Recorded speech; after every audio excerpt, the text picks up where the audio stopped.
together, see we do it right. Together can we do it? Yes, we can. Each man must do his bit. Welcome to another edition of The Public Interest. My name is David Granger, and in this series of programs, we examine Guyana's foreign policy, and particularly how the foreign policy is concerned with Guyana's domestic policy. And what could be more important at this time than our international relations, particularly the impact of foreign transnational corporations on Guyana's economy. And in this regard, as you can see, the title of the program is the Extractive Industry, creating holes that cannot be filled. And every Guyanese should be concerned about that, because if any one of you ever had the opportunity to fly over this country, particularly the hinterland, Region 1, Barimo-Waini, Region 7, Kuyuni-Mazaruni, Region 8, Putaro-Sipaluni, Region 9, the Rupununi, and Region 10, Upper Demerara, Berbice, you will see huge holes, like abscesses, like sores, in the middle of this green blanket that we like to call our homeland. These sores are popping up, and the sores are holes which can never be filled. And these holes are created by transnational corporations. And today we must examine what role these transnational corporations play in Guyana's economy and also in of course, the environment, which is ours forever. We look at the question of extractive industries. Guyana's major mineral industries, bauxite, gold, manganese, and some time ago, we used to produce a bit of columbite and tantalite. Many of you may not know that. These major mineral industries are dominated by foreign companies. Throughout the colonial era, diamond mining and to some extent sand and stone quarrying were tended to be privately owned. Petroleum now, of course, is foreign owned. So we're almost back to a sort of colonial economy, what some economists used to call the enclave economy. That is, it's a part of the national economy which seems to be untouched by the country's residents. It is entirely managed and controlled by foreign countries and corporations in foreign countries. And the enclave economy tended to deform development. It wasn't normal. That type of development was abnormal. In fact, you can call it underdevelopment, because they extracted non-renewable resources and the benefit to the host country, in retrospect, seemed to be minimal. These minerals, particularly bauxite, manganese, and now petroleum, are essential to the technologically advanced and industrialized states. And the revenue, of course, is essential to the host country, Guyana. But we don't control those industries. They're controlled by foreign corporations, not necessarily foreign governments, but foreign corporations. And in the post-colonial states, in the third world states, this is a phenomenon which is unavoidable. It has affected many third world states that they export the products of these extractive industries, and they do not really derive the full benefit from that extractive process. And like Guyana, they left a lot of holes in the ground. We must remember the 19th of August, 1995. If you want to give it a name, you can call it, the Oh My Disaster Day. On that day, 19th of August, 1995, the tailings pond of the huge mine owned by Oh My Gold Mines in the Kuyuni-Mazaruni region broke, and 4.2 million cubic meters of cyanide containing slurry spilled. 80 kilometers of the Queen of Guyana's rivers, the Essequibo, were contaminated and were declared an environmental disaster zone. And of course, Guyana's effort to get legal compensation was futile. His effort failed. And that should have been a lesson to us. It's 27 years ago, it's a long time. But that oh my disaster day should not be forgotten by Guyanese living today, even those who were not born in 1995, because many environmentalists are concerned that we can have other disasters and we might not be able to cope and we might not be able to get the compensation for the damage that it is likely to cause, just as we did not get compensation as a country for what happened on the 19th of August, 1995. Our environmental regulatory framework has not really grown up over the last 27 years, maybe over the last century. Guyana has not really developed the capability to control these transnational corporations or to get or to prevent them from misbehavior or to get compensation when they mess up our country.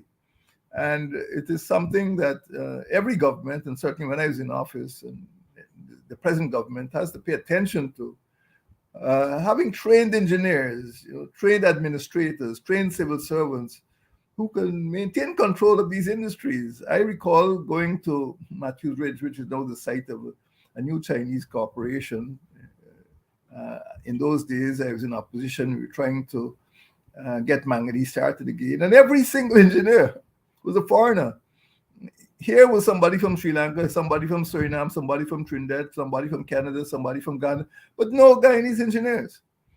And that was several years ago, and the situation hasn't changed much. We simply have not developed the scientific and technological and administrative and managerial infrastructure to manage the industries which we've been running for over 100 years. And this is something that must concern every Guyanese. And those of you who are mothers, those of you who have children going to school, get them to be interested in science, technology, engineering, and mathematics so that they can control the industries which God has given us. We cannot go on forever depending on Americans and Canadians and Chinese and Russians to run our industries for us.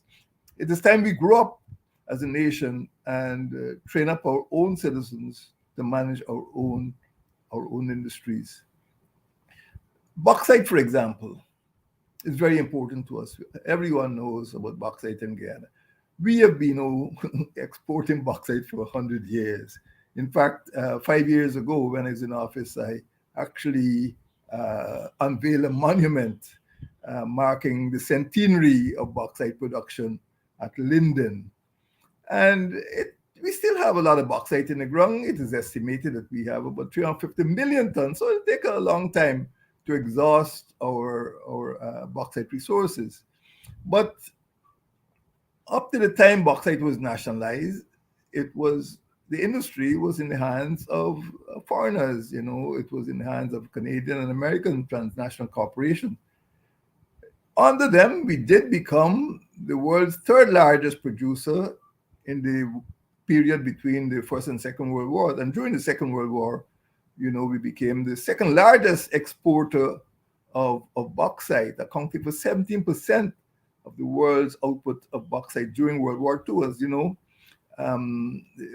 Temeri, what is now Temeri, used to be called Atkinson Field, and Macquarie, where the Guyana Defense Force now has a training school, and Shell Beach.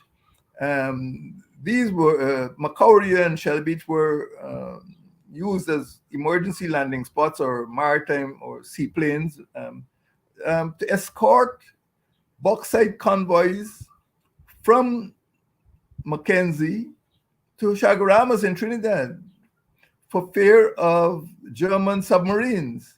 So we were very important in the Second World War to producing bauxite to make aluminum to put American planes in the sky. So Guyana was important at that time, and of course, there was nothing we could do with the bauxite because we don't make planes, we don't even make aluminium, we can't even make, tableware from aluminium.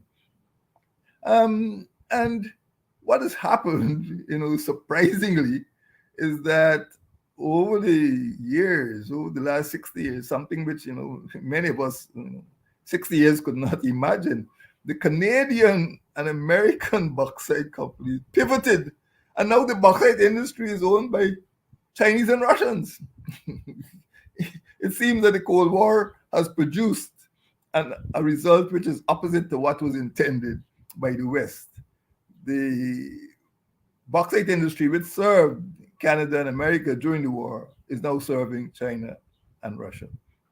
And as you know, the Bauxite company is called the Bauxite Minerals Group, BMGI, is owned by the Chinese People's Republic of China, and the Bauxite Company of Guyana, BCGI, is owned by, well, largely Rusal, which owns about 90% share in the bauxite. So it is quite odd.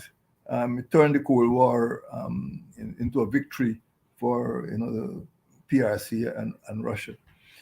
The important thing is that whoever owns it is not Guyanese. It is not Guyanese. We are not in control of the bauxite industry after over 100 years of bauxite production. And most of it is in Upper Demerara Berbice region, Region 10. And we produce quite a lot of bauxite, still 5.5 million tons of bauxite between 2017 and 2019. Gold, of course, Guyana, we like to think ourselves as some sort of Eldorado. It doesn't quite work out that way for most Guyanese, of course. But it is now the largest foreign exchange earner, accounting for nearly 10% of our GDP. And gold exports total over 55% of total exports from Guyana. So we should not ignore the importance of gold. A few years ago, when we were in office in 2016, we reached the highest level of exports of production, really, over 712,000 ounces. But again, the largest mines, the Aurora mine is operated by the Zijin company, which is Chinese, and the Karuni mine is operated by Troy Resources, which is Australian. We have legends and songs and about the pork knockers and about the heroic deeds in the hinterland, but they're not in control. The foreigners are in control of gold. Those are the big operators. And it's because of one big operator, Oh My Gold Mine, in 1995, 27 years ago, that we have this huge hole in the ground. Small people make small holes. The big corporation make big holes. But gold mining is important. And in a way, many people, shopkeepers and transport and, other agencies, the aircraft business, people who sell stuff, food stuff, benefit from the gold industry. I have a friend who was in the army. He left to go into the gold fields. I saw him recently. I said, "How's the mine going?" He said, "No, boy, I'm selling food. You can't eat gold, but you have to eat food every day." And he's making more from selling food and running a hotel in the hinterland than he's making from being a miner. So it's an important part of the economy, and of course, many Guyanese are involved. And so, unfortunately, sometimes you meet young people in the countryside. Some people have a tendency to, leave school and go straight into what they call the bush. And in fact, in one village, I saw a minibus named. It said, thank God, and unfortunately, some of them pick up malaria and other diseases, and they have to come back and they're sick and they're poor, and it's something we must be careful about. There's an impact, and we need to consider that impact, when we are looking at these mining enterprises. The diamond mining industry, again, many people may not know. Uh, Many of the poke knockers don't go into diamond mining, and it comprises mainly of medium scale enterprises using land dredging equipment. But diamond exports are declining, and right now, I suppose the level is much lower than it was maybe 10 or 15 years ago. We do not have a significant diamond cutting capability in Guyana. It means that most of the diamonds produced are exported as rough diamonds. But the majority of diamonds, perhaps 80 or 90% of diamond production, is in the hands of Brazilians, not Guyanese. It's in the hands of Brazilians, and two Brazilian companies, Pure Diamonds Incorporated and Crown Mining, are the major producers of diamonds in Guyana. Not Guyanese, foreigners. And this is the story in most of our extractive industries, um, that the foreigners control, you know, Americans, Canadians, Brazilians, the whole ABC, and also down to the Chinese and Russians. So the diamond mining industry is in decline, and there is not much investment, especially because the technology, many Guyanese are not capable of extracting the diamond. And of course, the important thing is marketing, and most of the diamonds don't stay in Guyana. I have been told that they end up in northern European ports, and we need to understand what happens to our mines. Uh, Manganese has had a spotty history. Uh, 70 years ago, we knew we had manganese, and the Americans came in and set up a pretty elaborate structure. It had a railway, Port Kaituma, used manganese mining at Matthews Ridge, but by 1968 they broke off for all sorts of reasons. And within the last decade, new interest has been shown because Guyana has tremendous reserves of manganese, which have not been tapped. Manganese production is mostly in the Burima-Waini region, Region 1, and again, it is managed by foreigners. The startup is in the hands of the same Bauxite, which is a division of the same bauxite company, which is operating in Linden in Region 10. So both in Region 1 and Region 10, the number 1 region and the number 10 region, our major mineral production is in the hands of the People's Republic of China, not Guyanese. There is a bit of sand and stone quarrying, but even so, the production cannot even seem to keep pace with Guyanese needs. And on occasions, Guyanese have had to import stone. Can you imagine that? We've had to import stone. And sometimes, sand is exported to some of the Caribbean islands to help to control the erosion of their beaches. But stone and sand quarrying are not major contributors to the economy. Now we come to the petroleum industry. And it was not until 2015 that the size of the petroleum reserves what was made known to the general public.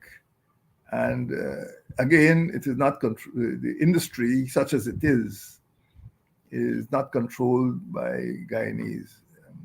The major player there is ExxonMobil, which is a USA-based company, and you also have Hess Corporation, which is USA, and then you have CNOOC, which is PRC, People's Republic of China.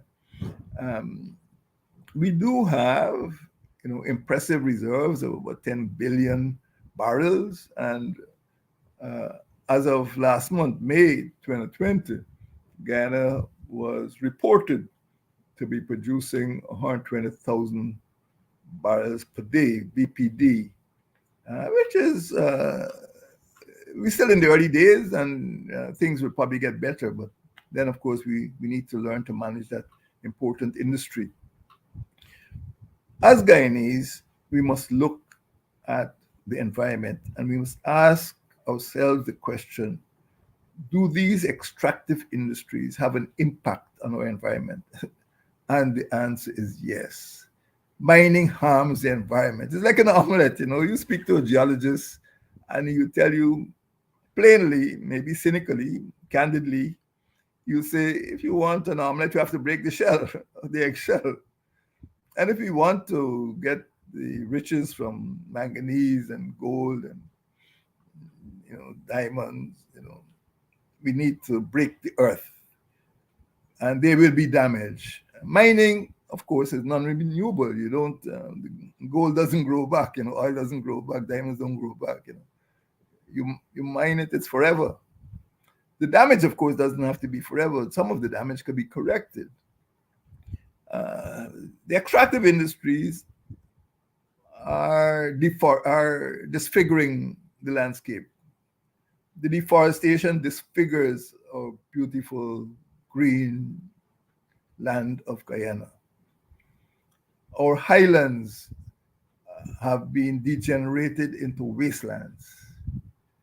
Land degradation, such as it occurs, depletes the soils that people need, especially in the hinterland, need to grow food.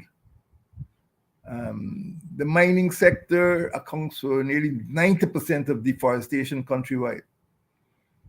Wherever you see deforestation, you see mines. And much of that deforestation is not from farming, slash and burn, it is from mining. And of course, it generates a lot of what people call anthropogenic emissions, foul gases and so on. Of course, the big problem is mercury, because once mercury gets into the air, soil, or water, somebody's going to die. Somebody's going to get terribly ill. Mercury is a killer. Maybe when children are small, they like to play it. Mercury, used to call it quicksilver, but it is a quick means of death. It's very dangerous, especially to women and pregnant women. And of course, those emissions are linked to biodiversity, loss of our biodiversity, because animals could be killed. And it's linked also to deforestation and the contamination of freshwater sources. And in the hinterland, most of the fresh water comes from the rivers. And that is the danger. Mining does damage the environment. And if we are to have extractive industries, we must decide how to manage that damage.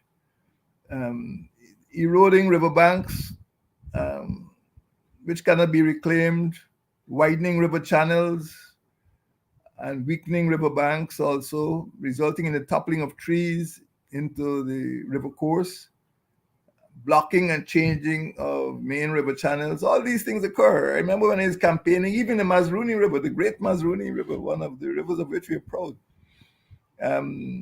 My team had to come out of their boats and walk on land while the boats were dragged over.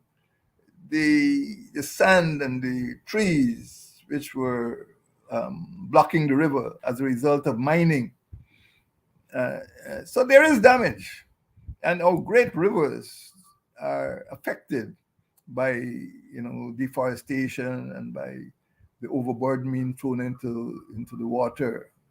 And of course, when mercury is used, as is frequently done to recover the gold, it gets into the food chain, and it means fish die.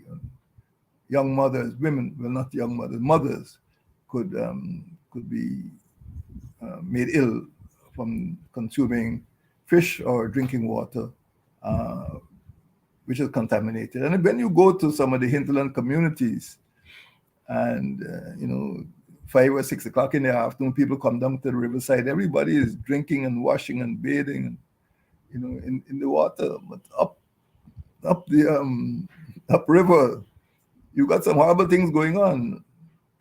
Some of us, should take a good look at what is called a dragger. The first time I heard the word dragger, I thought it was a dragon. These are huge floating vessels in the rivers, not seagoing vessels, but the miners not only mine the river through these draggers. They're really huge floating dredges, but they live there. So everything that comes out of all the waste, human waste and kitchen waste and mining waste, all that goes down the river. So if you're living downstream of a dragger, you are going to be in serious trouble. Draggers are a public health menace, and they should not be allowed on our rivers. And there is nothing good about a dragger. Just check it out. The extractive industries, particularly river mining, which uses draggers, are pernicious. They are injurious to human health. But when we consider extractive industries, my friends, we must also think about the question of public security. And not just environmental security, but public security. Gold smuggling is one of the big problems. And it's estimated that maybe about 15,000 ounces of gold are smuggled out of Guyana every week. 15,000 ounces a week. And many of the smugglers take the gold one way or the other, through one of the longest established backtrack routes to our eastern neighbor. And they have discovered, of course, that the taxation rate and the royalty rates are lower. So a lot of the Guyanese gold is not staying in Guyana, it's going out of the country. And that is something we need to be conscious about, and something that requires better policing. And once you have these frontier situations, boom tongues, things are getting better now because my coalition government tried to clean up some of these areas, particularly like Port Kaituma and Madia. And they're becoming a little less bad, but a lot of crime, sometimes contraband, gun running, illegal guns there, particularly coming from Brazil, which is one of the world's largest exporters of small arms, narcotics trafficking. And now that we have the pandemic, we have public health menace, we have trafficking persons, and unfortunately, sometimes unsuspecting young women are enticed to go into the hinterland as waitresses, and they end up doing something else. There's illegal migration, as you know. We've got over 36,000 Venezuelans in the country, obviously coming across the borders into some of those mining areas in Region 1, Region 7. And of course, there's prostitution and violent crime. Many persons in that zone tend to settle their disputes with guns or daggers. And for this reason, my coalition government created something called the Corps of Wardens. It was trained by the police, it was armed, but the whole purpose behind the Corps of Wardens was to protect human life and to protect the environment. And these people established stations, particularly in Region 7. And unfortunately, as soon as the PPP got into government, they just demolished the Corps of Wardens. So there's really no governmental presence underground going into these mines, ensuring that the miners conform to good, practice, and of course saving the lives of miners. Every now and then you see some mine collapses and people die, and even people go into restricted areas like the Irokama or Kaito National Park with their chainsaws. These are areas that should be protected, and the Corps of Wardens was meant to protect our protected areas, protect our mines, protect our logging camps. And the first thing the PPP did in August, 2020, is to shut down the Corps of Wardens. It was a hinterland police force particularly concerned with protecting the environment and saving human lives. But they've removed the protection, and miners continue to die, and the environment continues to be disfigured by extractive industries. So it was a bad move by the PPP, but then again, they've made a lot of bad moves. My friends, where do we go from here? What is the future of these extractive industries in Guyana? We can't do without them, but we must manage them prudently. We are locked in what they call a loveless embrace, a loveless liaison with the transnational companies in these extractive industries. It's a loveless relationship. Don't believe that they're here, for the good of the Guyanese people. They're here to make profits. That's the simple truth. We must get the ministry, particularly the Ministry of Amerindian Affairs, because there are land conflicts. There are land conflicts. And we don't want miners from any nationality intruding on indigenous people's lands. And there have been problems. Even local miners have intruded in indigenous people and, of course, polluted the rivers, which should be used by all communities. And it should not be polluted by any one community. So the Ministry of Amerindian Affairs must collaborate with the Ministry of Foreign Affairs, because these transnationals are foreign transnationals. They come from overseas. They come from America, Canada, Russia, China. We need the legal affairs so that the regulatory framework, the legal framework is such that we don't end up losing out as we lost out in 1995 with all my gold mines. We need to have the Ministry of Natural Resources properly staffed. And my friends, I really deeply regret that one of the first things the PPP administration did in 2020 was to shut down the Bertram Collins College of Public Service. We need trained administrators. We need trained civil servants who could man the regional democratic councils, the RDCs, in these 5 regions of Guyana, which are affected by, the extractive industries.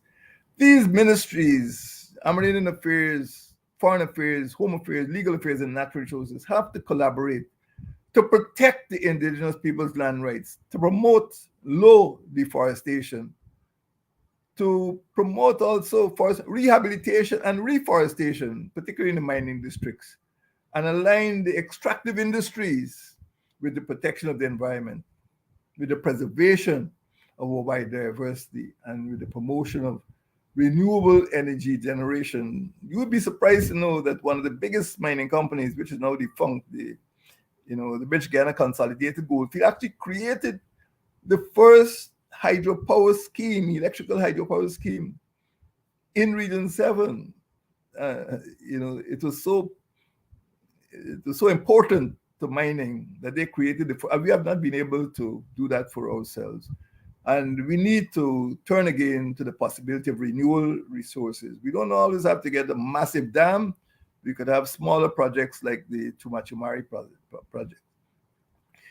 The PPP administration is now in office, and the APNU had established some very prudent policies, and it would be good for the PPP to pay attention to the good work that the APNU administration did. We created 4 capital tongues, Mabarumo, Bartica, Mali, and Letem, in order to bring order and regularity to this huge part of Guyana. 3/4 of Guyana is taken up by these mining companies to a greater or lesser degree. The Barima Waini Region 1, the Putaro Siparuni Region 8, the Kuyuni Mazruni Region 7, the Rupununi Region 9, and the Upper Demerara Borbis.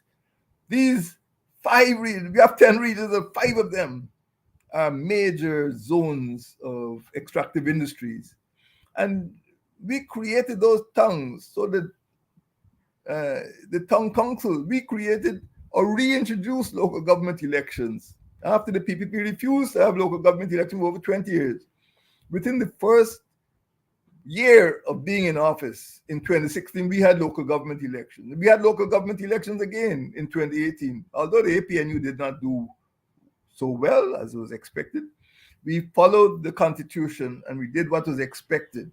And the PPP now has been in office and they have not been able to hold local government elections, but by holding local government elections, Bartica, Madhya, Mabaruma, and Letem now have tongue councils, now have tongues, and you can go to those tongues and see the difference that local government elections have made to the way these huge regions are being administered.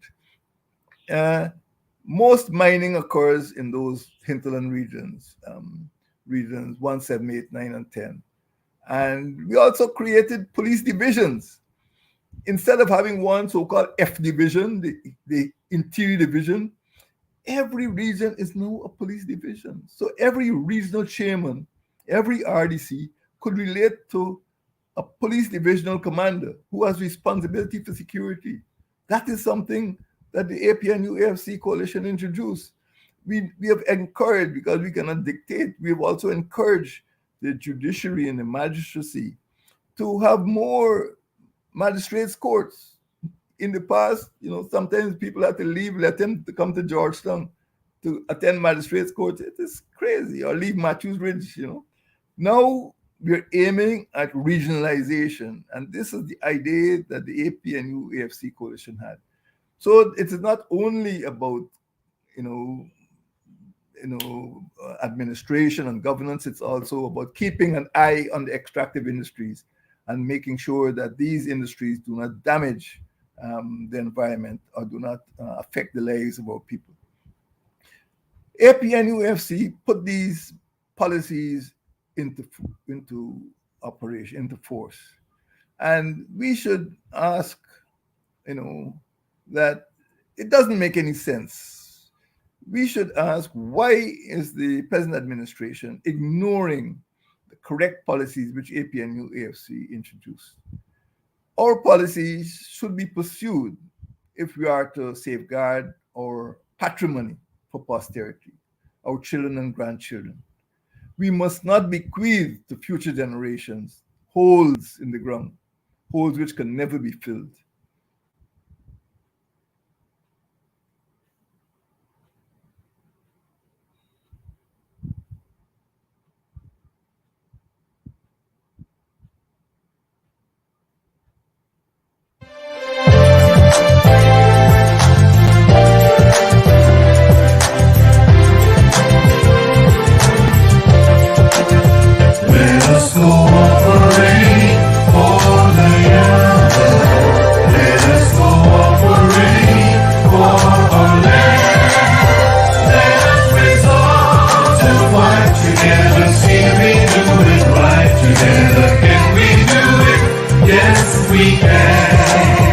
Each man must do